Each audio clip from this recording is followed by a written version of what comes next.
En el nombre del Padre, y del Hijo, y del Espíritu Santo. Ilumina, Señor, con la luz de la fe nuestros corazones y abrázalos con el fuego de la caridad, para que adoremos resueltamente, en espíritu y en verdad, a quien reconocemos en el sacramento de la Eucaristía como nuestro Dios y Señor, que vive y reina por los siglos de los siglos. Hoy vamos a ver, pues, el más grande de los sacramentos, sacramento de la Eucaristía.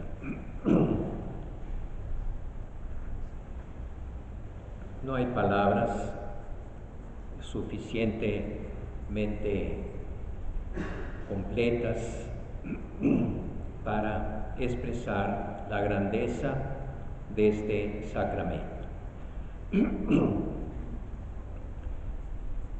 Voy a iniciar con un resumen, con el mismo resumen que el Catecismo nos da sobre este sacramento, para verlo así de una manera global, y luego ya analizamos, siguiendo el mismo Catecismo, cada paso. Comenzando en el 1406, el Catecismo nos dice: Jesús dijo: yo soy el pan vivo bajado del cielo. Si uno come de este pan, vivirá para siempre. El que come mi carne y bebe mi sangre, tiene vida eterna, permanece en mí y yo en él. Como ven, aquí está muy clara la fundamentación de este gran sacramento de la Iglesia Católica. Jesús dijo: yo soy el pan vivo bajado del cielo. El que come mi carne y bebe mi sangre tiene vida eterna. La Eucaristía es el corazón y la cumbre de la vida de la Iglesia, el corazón y la cumbre, pues en ella Cristo asocia a su Iglesia y todos sus miembros a su sacrificio de alabanza y acción de gracias, ofrecido una vez por todas en la cruz a su Padre. La Eucaristía, Cristo asocia a su Iglesia a su sacrificio en la cruz, sacrificio de redención, sacrificio de alabanza, sacrificio de acción de gracias. Gracias al sacramento de la Eucaristía, el hombre ya no está separado de Dios, ya está unido a Dios. Por medio de este sacrificio, Cristo derrama las gracias de la salvación sobre su cuerpo místico, que es la Iglesia. La celebración eucarística comprende siempre la proclamación de la palabra de Dios, la acción de gracias a Dios Padre por todos sus beneficios, sobre todo por el don de su Hijo, la consagración del pan y del vino y la participación en el banquete litúrgico por la recepción del cuerpo y de la sangre del Señor. Estos elementos constituyen un solo y mismo acto de culto. Prácticamente se reducen a dos: palabra y sacramento.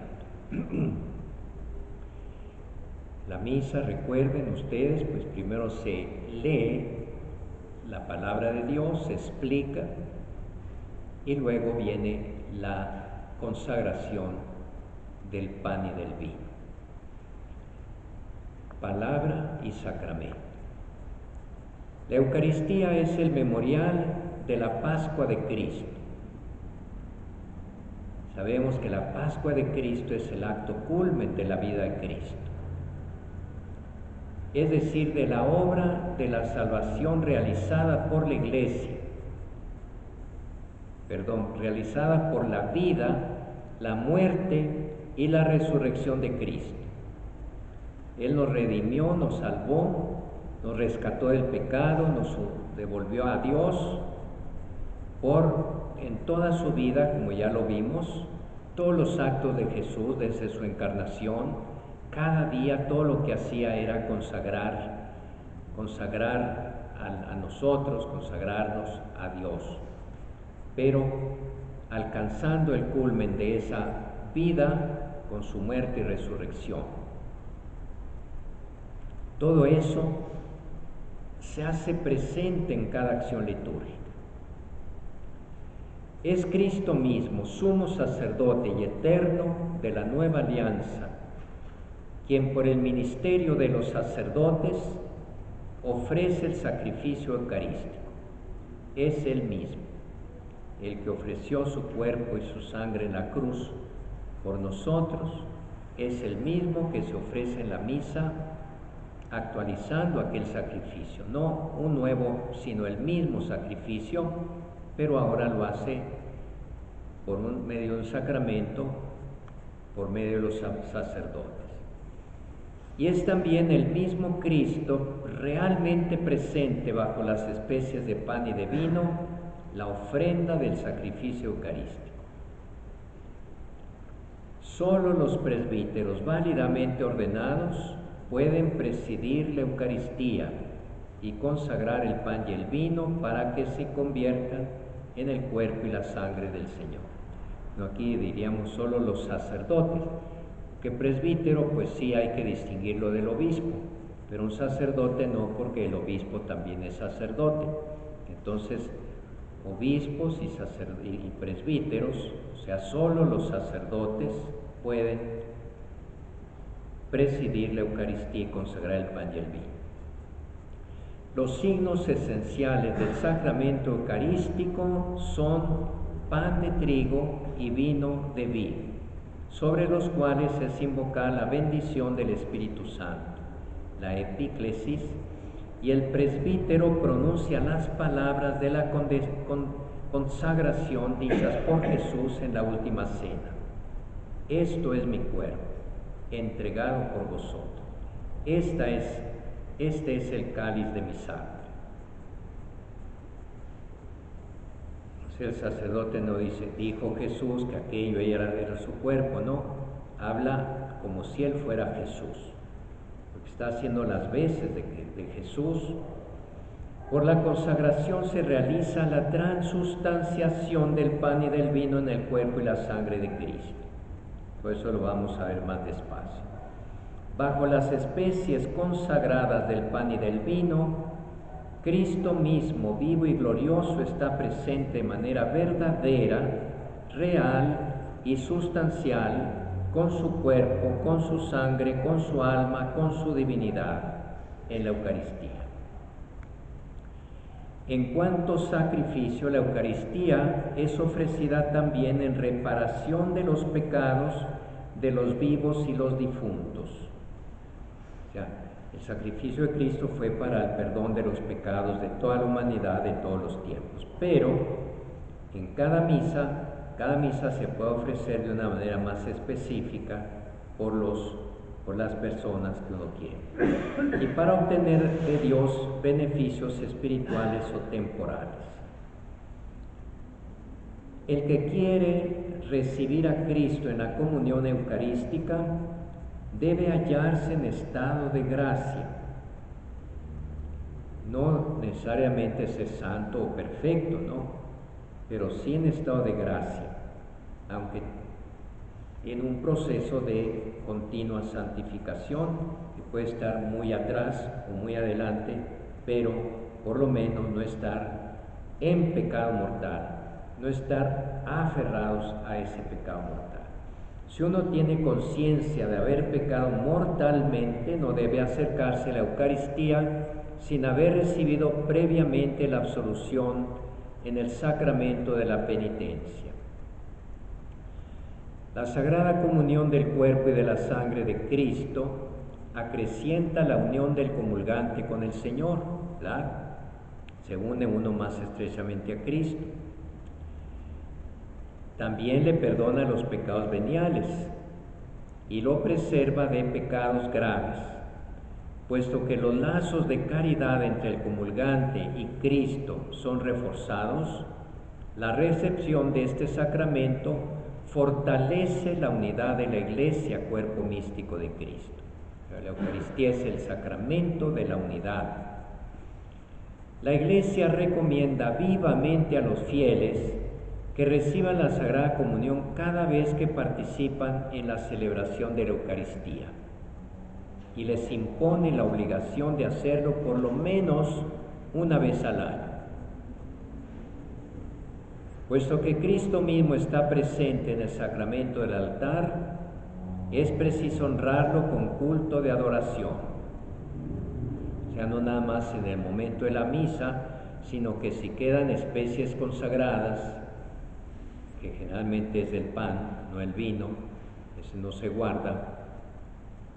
El pan consagrado, que es el cuerpo de Cristo, allí sigue estando presente Cristo, se guarda y allí, en el sagrario, es objeto de adoración. Por eso la visita al Santísimo Sacramento es una prueba de gratitud, un signo de amor y un deber de adoración hacia Cristo nuestro Señor. Cristo, que pasó de este mundo al Padre, nos da en la Eucaristía la prenda de la gloria que tendremos junto a Él, que ya es una probadita de cielo. La participación en el santo sacrificio nos identifica con su corazón, sostiene nuestras fuerzas a lo largo del peregrinar de esta vida, nos hace desear la vida eterna y nos une ya desde ahora a la Iglesia del cielo, a la Santísima Virgen y a los santos. En la misa, pues, celebramos a Cristo, su triunfo sobre el pecado y la muerte, pero junto con los bienaventurados en el cielo y los ángeles. Bien, ese es el resumen. Todos esos puntos los vamos a ir comentando más despacio. Comenzamos diciendo o recordando que el sacramento de la Eucaristía forma parte de los sacramentos de la iniciación cristiana, como ya habíamos dicho: bautismo, confirmación y Eucaristía. Por el bautismo nos unimos a Cristo, nos somos perdonados del pecado original y de los pecados personales que tengamos y nos bautizamos adultos, y recibimos al Espíritu Santo. Por la confirmación, el Espíritu Santo nos fortalece para ser testigos de Cristo y lanzarnos a la lucha, al combate contra el mal y en favor del bien. Y con la Eucaristía, pues, nos alimenta, es como el viático, el lonche, el que nos da fuerzas para caminar, como aquel pan y aquel jarro de agua que recibió Elías en el desierto por parte de un ángel, porque ya Elías iba desfallecido, ya a punto de morir de hambre, de fatiga, de calor por el desierto, y el ángel enviado por Dios lo fortalece con aquel pan. Pues ese pan y ese Elías son símbolo de todos nosotros, que en el camino de esta vida nos debilitamos, nos desanimamos, nos perdemos, y ese pan celestial nos devuelve las fuerzas para seguir caminando hacia el monte del Señor. Nuestro Salvador, en la última cena, la noche en que fue entregado, instituyó el sacrificio eucarístico de su cuerpo y su sangre. Entonces ya vemos cuándo instituyó este sacramento Jesús: en la última cena. Lo instituyó para perpetuar por los siglos hasta su regreso el sacrificio de la cruz y confiar así a su esposa amada, la Iglesia, el memorial de su muerte y resurrección, sacramento de piedad, signo de unidad, vínculo de amor, banquete pascual en el que se recibe a Cristo. El alma se llena de gracia y se nos da una prenda de la gloria futura. Son palabras del Concilio Vaticano II en su Constitución sobre la liturgia. Ahí pues afirma, asienta una vez más, después de haberlo dicho y repetido durante 20 siglos, que Jesús en la última cena, la víspera de su pasión, encerró, por decir así, todo el contenido de su muerte en la cruz y de su resurrección, los hizo contener en un rito sagrado, de manera que ese misterio pascual de su muerte y resurrección no se perdiera en las brumas del pasado, sino que se mantuviera vivo y constante en la vida de los hombres, tanto a través de los siglos como en cada uno de nosotros a través de toda su vida. La Eucaristía nos hace que el misterio pascual de Cristo, que su muerte y resurrección redentoras, sea un hecho continuo, permanente, difundido en todas partes.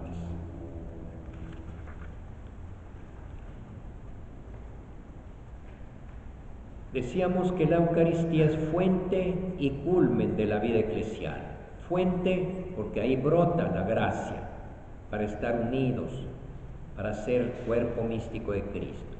Y es cumbre, es lo más alto que podemos ambicionar llegar aquí en esta vida, porque la Eucaristía ya simboliza y contiene la vida eterna que tendremos al final.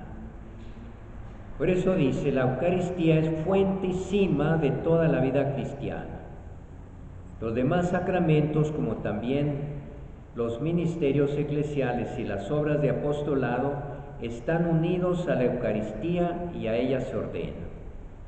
La Eucaristía sostiene todo el bien espiritual de la Iglesia, es decir, Cristo mismo nuestra Pascua. Sí, porque consideremos los demás sacramentos: el bautismo, la confirmación, la confesión, el orden sacerdotal, la unción de los enfermos, el matrimonio. Nos dan la gracia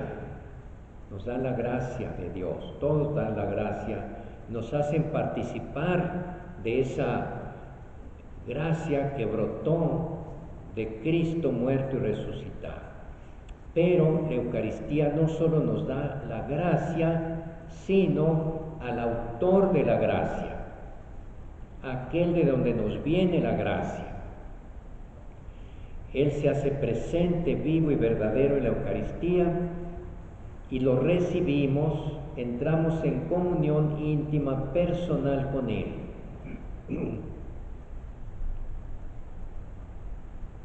Afortunadamente no entendemos esto, porque si lo entendiéramos bien, nos quedaríamos, pues no sé, pasmados.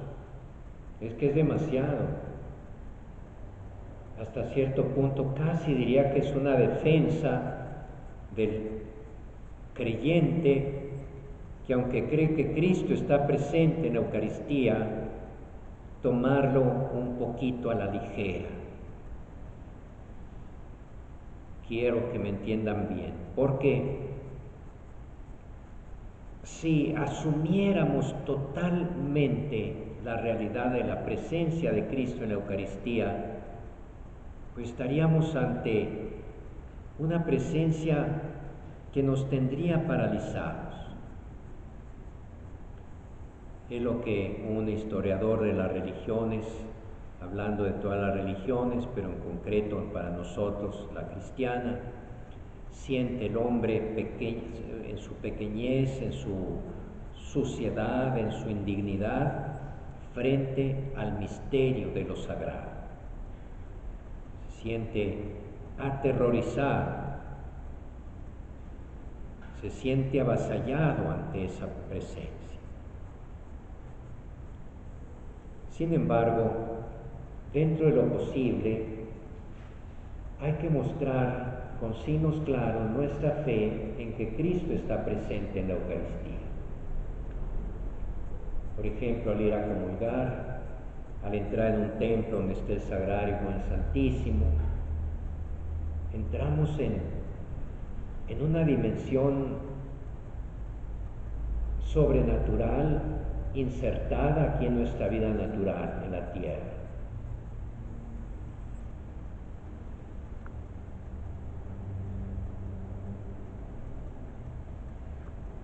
Por la celebración eucarística nos unimos ya a la liturgia del cielo y anticipamos la vida eterna cuando Dios sea todo en todos.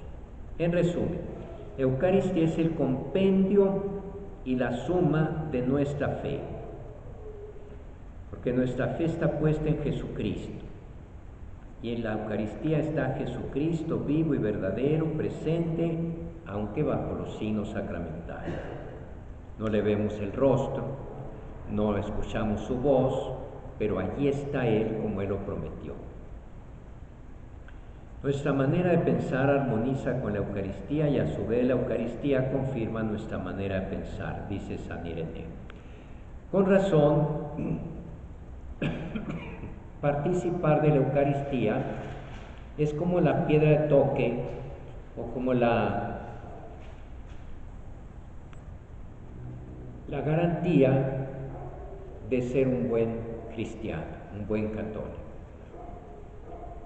De hecho, cuando alguien quiere decir fulano es católico, es muy católico, dice va a misa. Cuando decimos no, pues es un católico muy frío, muy indiferente, muy alejado, es que no va a misa. Claro que puede suceder que alguien que no va a misa sea una muy buena persona y alguien que va a misa no lo sea tanto. Pero normalmente, si el que va a misa lo hace conscientemente, vive intensamente la misa y sobre todo la comunión, no puede no cambiar en su vida. Aquí podríamos decir lo que decía Luis: si yendo a misa somos así, ¿qué sería si no fuéramos a misa? Y si los que no van a misa, algunos no se alegren demasiado, algunos son muy buenos sin ir a misa, pues yendo a misa serían muchísimo más buenos. Pero en fin, sin llegar a tanta elucubración, aquí nos damos cuenta, o generalmente la manera de pensar, el criterio común de la gente es que es un católico practicante. Por católico practicante se entiende uno que va a misa y que comulga. Porque si va a misa, cree en Dios, cree en Jesucristo, cree en el misterio pascual de Cristo.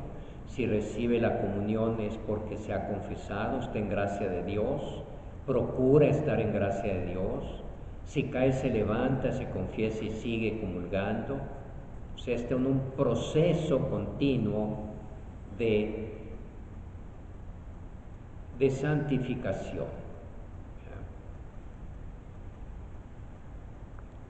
Este sacramento recibe muchos nombres, como la Iglesia misma. Decíamos que hay muchas maneras de referirnos a la Iglesia, porque es una riqueza inagotable que se expresa a través de diversos nombres y cada nombre expresa alguna faceta de este sacramento. Por ejemplo, un nombre muy usado es Eucaristía. Eucaristía viene del griego eulogein, Eucharistein, que significa acción de gracias. Nosotros le debemos todo a Dios, nuestra vida, nuestra fe, todo lo que somos, todo lo que tenemos, y el perdón de nuestros pecados. Como cuando curó a 10 leprosos y solo uno volvió a darle gracias. Agradecer, porque agradecer a Dios es reconocer que de Dios hemos recibido todo eso. Además, el bien no es para Dios, sino para nosotros, que nos prepara para seguir recibiendo esas gracias y muestra nuestra categoría. Pero ¿cómo darle gracias a Dios por algo que nos ha dado, que es de valor infinito, sobre todo refiriéndonos a su Hijo Jesucristo, su muerte en la cruz, su salvación, su perdón? ¿Cómo agradecerle? No hay manera de agradecer un don tan grande. Pero ahora sí lo hay. Le decimos a Dios: mira, en agradecimiento te ofrezco a tu Hijo Jesucristo, que por mí murió en la cruz, está vivo y se hace presente en la misa, precisamente para hacer mi acción de gracias. O sea, que podríamos decir, espero que no suene exagerado, que con la misa Dios queda suficientemente pagado y agradecido por todo lo que le debemos, porque le pagamos hasta más de lo que nos da. Uy, eso es mucho decir. Es que le pagamos con su Hijo Jesucristo, que es de valor infinito. Pero ese don, esa ofrenda que le damos a Dios como acción de gracias, Él mismo nos la ha dado. ¿De dónde le íbamos a sacar nosotros?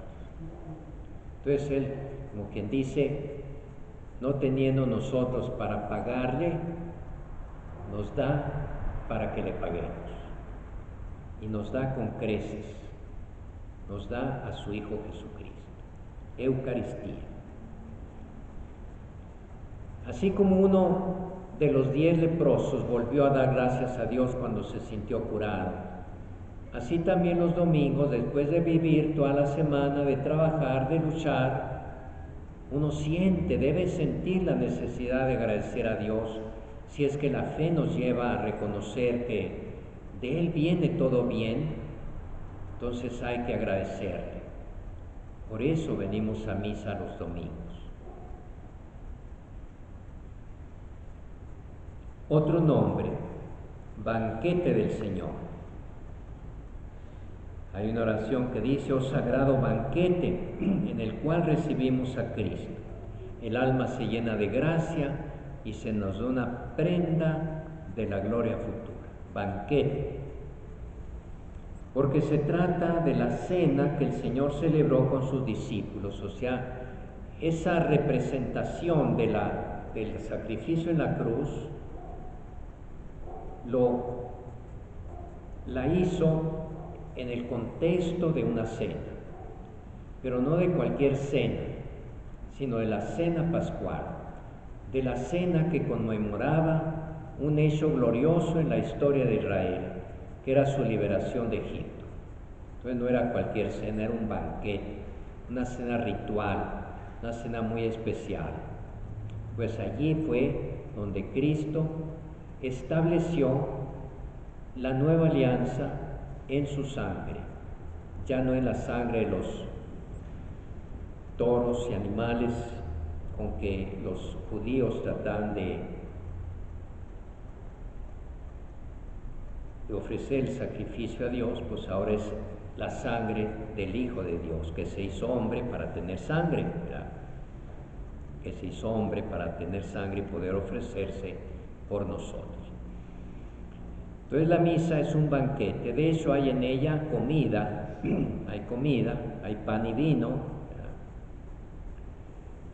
El pan es comida y el vino es bebida, sobre todo en el contexto cultural de Jesús desde su tiempo, y sigue siéndolo en la cuenca del Mediterráneo. Pues el vino de uva es una bebida habitual, de moderación, pero es una bebida habitual.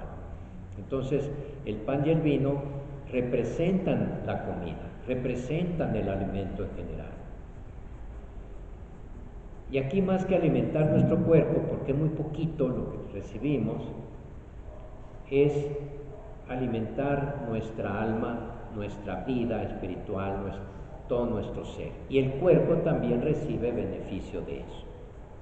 Finalmente, también el cuerpo es alimentado. Se llama también fracción del pan. De hecho, esta es una forma como aparece mencionada la misa en los evangelios y en los hechos de los apóstoles. Los primeros cristianos, dicen los hechos, se reunían para la fracción del pan, o sea, iban a misa, se reunían para celebrar la Eucaristía. Según el mandato de Cristo, hagan esto en memoria mía. Ellos lo siguieron haciendo de inmediato. En cuanto pudieron ya estar libres y organizarse un poquito, todavía bajo la guía de los apóstoles, el centro de la vida de aquellos primeros cristianos era la fracción del pan. ¿Por qué fracción del pan? Porque Jesús en la última cena tomó el pan, lo partió, lo fraccionó, le dio un pedacito a cada uno, la fracción del pan. Repartió el pan. ¿Y cómo se va a repartir un pan grande, uno solo, en pedazos, si no se fracciona, si no se divide? Entonces, la fracción del pan, también se llama así la misa. También se llama asamblea eucarística, porque la Eucaristía es celebrada en la asamblea de los fieles. Lo normal de una misa es que sea con asamblea. Puede ser que un sacerdote solo celebre la misa, ¿verdad? Que aquí no haya nadie, incluso estén cerradas las puertas, el sacerdote celebre la misa. De alguna manera, místicamente, espiritualmente, está toda la comunidad de la iglesia en esa misa. Pero eso es un extremo, es forzando las cosas. Lo normal es que la asamblea, al menos representada por unos pocos, esté allí presente, ¿verdad? Porque toda la asamblea celebra la Eucaristía junto con el sacerdote bajo su guía. Es un memorial. ¿Qué quiere decir que es memorial? Memorial es un recuerdo, pero no es solamente un recuerdo, sino que como sacramento, al mismo tiempo que recuerda un hecho pasado, lo hace presente. Es decir, no solo recordamos el sacrificio de Cristo, sino que se hace presente ese sacrificio para que tomemos parte en él aquí y ahora, en el momento de la misa, y recibamos de él todas las gracias que el Señor nos tiene preparadas. Memorial. Se le llama también el santo sacrificio de la misa, un término más clásico todavía, más común. Hasta la reforma litúrgica casi era la única manera de nombrar la misa como el santo sacrificio de la misa, por lo que ya dijimos con el memorial, porque actualiza el único sacrificio de Cristo Salvador e incluye la ofrenda de la Iglesia. Aquí es muy importante tomar en cuenta que con Cristo, que es la ofrenda que la Iglesia ofrece a Dios por sus pecados, la misma Iglesia, la comunidad cristiana, se ofrece junto con Cristo a Dios. Va el paquete completo, la cabeza y sus miembros, porque así lo quiere Cristo, así nos quiere unidos a Él en ese sacrificio de alabanza, sacrificio espiritual, sacrificio puro y santo. Toda la iglesia se ofrece junto con Cristo. Sin Cristo nada, de nada serviría ofrecernos, porque sería ofrecerle a Dios pura basura. Pero si nos ofrecemos con Cristo, Él nos purifica y nos hace capaces y dignos de ser ofrenda para Dios. También se le llama, sobre todo en Oriente, Santa y Divina Liturgia. La liturgia es la obra pública de la Iglesia, la obra oficial, es la Santa y Divina Liturgia, es el prototipo, lo máximo del culto que el hombre puede ofrecer a Dios. Toda la liturgia de la Iglesia encuentra su centro y expresión más densa en la celebración de este sacramento. En el mismo sentido se le llama también celebración de los santos misterios. Se habla también del Santísimo Sacramento, pero sobre todo cuando se guarda, ¿verdad?, el Santísimo Sacramento. Cuando se guarda pues el sagrario para adoración y para llevarlo a los enfermos. Santísimo Sacramento, santísimo porque es como el sacramento más santo de todos, porque está allí Cristo mismo. Comunión, porque por este sacramento nos unimos a Cristo comiéndolo como pan de vida que ha querido quedarse para nosotros.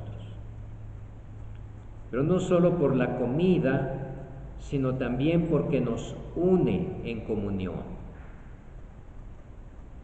Es la comunión de los santos, nos une a Cristo y al unirnos a Cristo nos une entre nosotros.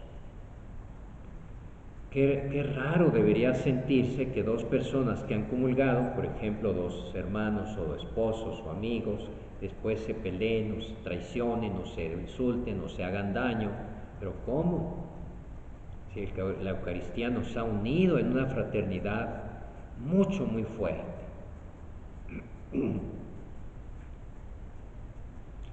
Así cuando alguien los insulte, les haga un mal, le pregunte, ¿usted tú comulgaste? Sí, comulgué el domingo. Yo también, entonces, ¿qué nos estamos peleando? Vamos a darnos un abrazo. Pan de ángeles, pan del cielo, medicina de inmortalidad, le llama San Ignacio de Antioquía.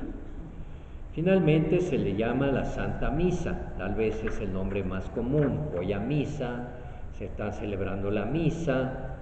Curiosamente la palabra misa viene del latín mitere, que significa enviar,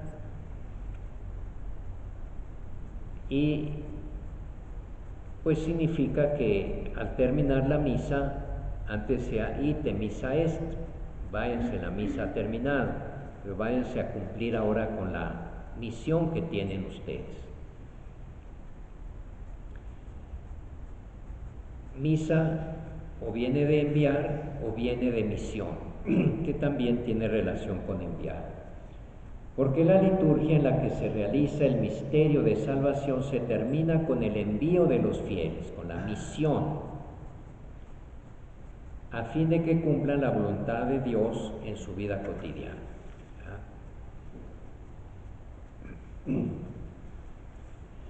Como ven, cada nombre pues subraya un aspecto, una riqueza de la misa, de la Eucaristía.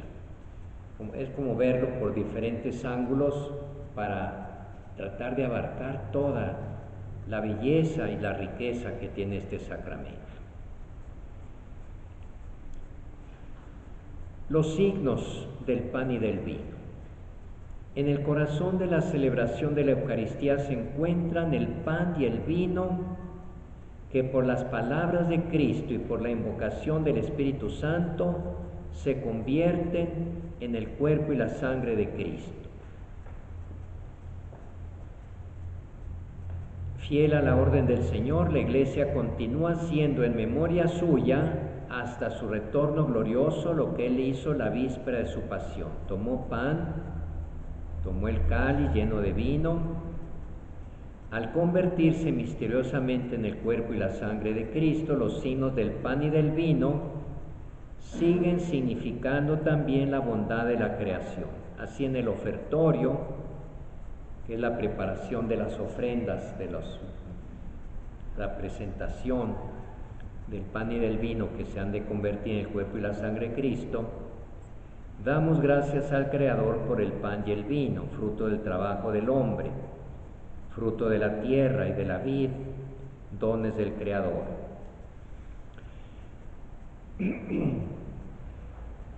Aquí quisiera yo subrayar la íntima relación que hay entre la Eucaristía y la Encarnación. La Eucaristía ya vimos que tiene una íntima relación con su muerte, con la muerte y resurrección de Cristo. De hecho, es la actualización o la presentación continua de la muerte de Cristo, pero de un Cristo ya resucitado. No es un Cristo que está muerto, vivo, pero sí de su pasión, muerte y resurrección. Como les decía, para poder morir, ofrecerse en sacrificio, de entrega de su vida por nosotros, el Verbo eterno de Dios, que es Dios mismo, se hizo hombre para tener un cuerpo, una naturaleza como la nuestra, que había pecado, porque tenía que ser un hombre el que se ofreciera a Dios como sacrificio, como ofrenda pura que borrara todos los pecados del mundo. Pero ningún hombre podía hacer eso, porque todo hombre era pecador. Entonces, tenía que ser purísimo y santísimo. Entonces, el único purísimo y santísimo es Dios, pero no podía hacerlo tampoco, porque es Dios y no hombre. Entonces, Dios se hizo hombre para que como hombre ofreciera a Dios el sacrificio. No sé si me explico. Pero, ¿por qué se hizo hombre? ¿Por qué en la Eucaristía usó pan y vino para hacerse presente a través de esos signos? ¿Por qué en el bautismo usó agua? ¿Por qué aceite? ¿Por qué los sacramentos que tienen una materia, una forma, una frase, una palabra que explica lo que es esa materia? Porque Dios quiere acercarse a nosotros con un lenguaje humano. Y a veces los humanos somos los menos humanos. Y tenía que ser Dios, que nos creó y sabe lo que es el ser humano, tenía que ser Dios el que se hizo humano para enseñarnos otra vez a ser humanos. Y es propio, y esto ya lo dije muchas veces aquí, que el ser humano se comunique a través de su cuerpo, porque si no, ¿de qué otra manera nos vamos a comunicar? El cuerpo es el instrumento del alma para comunicarnos unos con otros. Alguna vez hasta les ponía este ejemplo. Van dos personas, pues, se encuentran en la calle, se quieren mucho, pero hace mucho que no se ven, se alegran en lo más íntimo de su ser por ver a la otra persona, pero no dicen nada. Si fueran puros ángeles o espíritus, pues sí, con eso bastaría, pero al tener cuerpo, tienen que expresar esa alegría con el cuerpo. Y entonces, ¿qué hacen? Se detienen, se abrazan, se besan, se ponen a platicar un rato. A lo mejor dicen, aquí está un café, vamos a tomarnos un cafecito. O sea, estoy subrayando que el hombre siempre se comunica a través de signos humanos, materiales. Cristo siempre está presente con nosotros, invisiblemente. Pero no es lo mismo que uno en la misa y en la comunión se acerque y lo reciba en su cuerpo también, comiéndose esa hostia consagrada, que es Cristo mismo, que viene involucrando nuestro cuerpo en ese encuentro con Él. No sé si me explico. O sea, hay versiones del cristianismo que por eso no son católicas, que ponen la encarnación a un lado, la reconocen como un hecho bíblico de que Dios se hizo hombre, hasta ahí llegó la cosa, pero no saben ni para qué. Pero no, toda la presencia, la salvación, el acompañamiento que Cristo hace con nosotros, lo hace como hombre a través de signos humanos, como nos redimió en la cruz con su cuerpo, con su sangre derramada, como nos amó en este mundo con un corazón humano. Y en este mundo, cuando vivía, se expresaba como humano. Lloró por Jerusalén, lloró por su hermano amigo Lázaro, se le salió un suspiro, porque era hombre, porque tenía sentimientos humanos, porque Dios quiso visitarnos a través de haciéndose hombre. Entonces, en la Eucaristía, como en todos los sacramentos, desde luego, que ya vimos que todos los sacramentos son signos sensibles. Para que sean signos tienen que ser sensibles, es decir, captados por nuestra vista, por nuestro tacto, por nuestro olor, por nuestro sabor. Son cosas materiales. Pues en la Eucaristía Él se presenta como pan y vino, utilizando esa forma entrañable de la vida humana que es la comida, necesaria, pero no solo para saciarse, sino para convivir.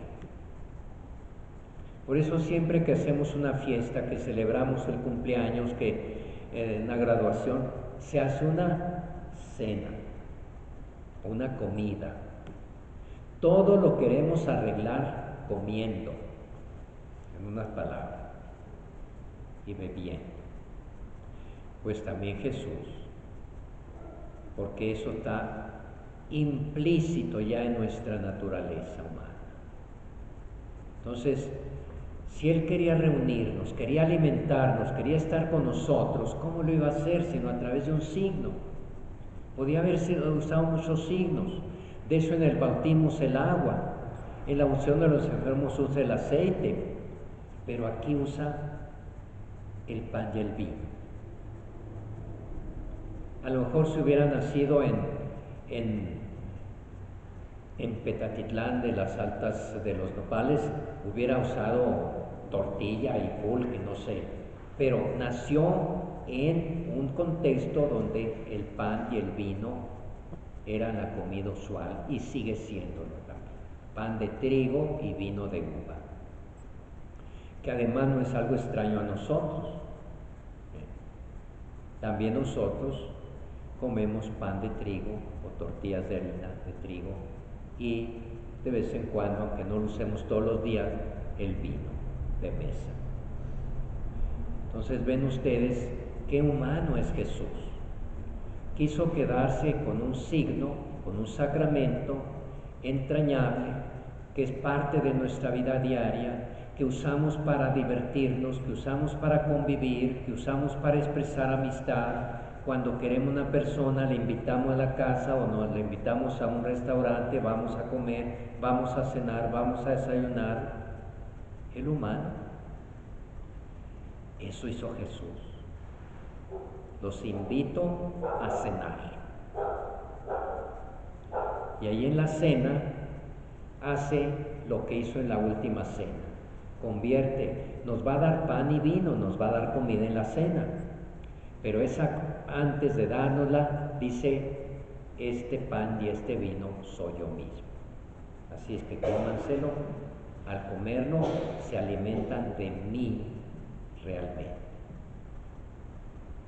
¿Estará más o menos claro? Cuando un cristianismo elimina de su fe, de su práctica, todo signo sacramental, se queda con un cristianismo químicamente puro. Pero químicamente puro quiere decir inhumano. Quiere decir que no toma en cuenta lo que es el ser humano. Por eso, lo típico de la fe católica es la sacramentalidad, que la salvación nos viene a través de signos materiales, porque tienen su fundamento en la encarnación.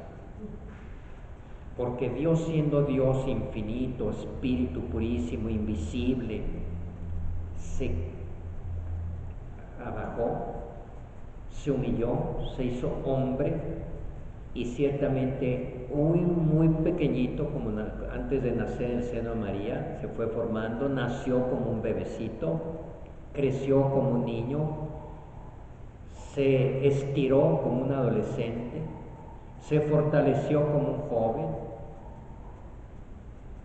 y hasta ahí llegó porque ya no lo dejaron seguir. Pero en todo fue como nosotros. Bueno, como se fue al cielo y no va a estar aquí presente de carne y hueso en todas partes, nos quiso dejar un sacramento. Como cuando alguien, ya no, ¿verdad? Con el internet y las redes sociales, pues nomás se manda uno puras imágenes ahí, pero antes, la novia, cuando le escribía al novio que estaba muy lejos, ¿qué le ponía en la carta? Un mechoncito, un rizo, un rizo, como diciendo, ahí voy yo también, ahí va algo de mí. Y el novio se queda extasiado, pegada la carta al corazón.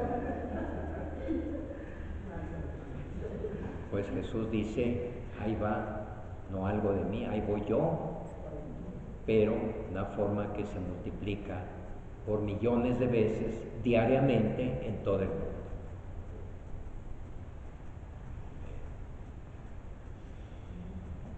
Eso es los signos del pan y del vino.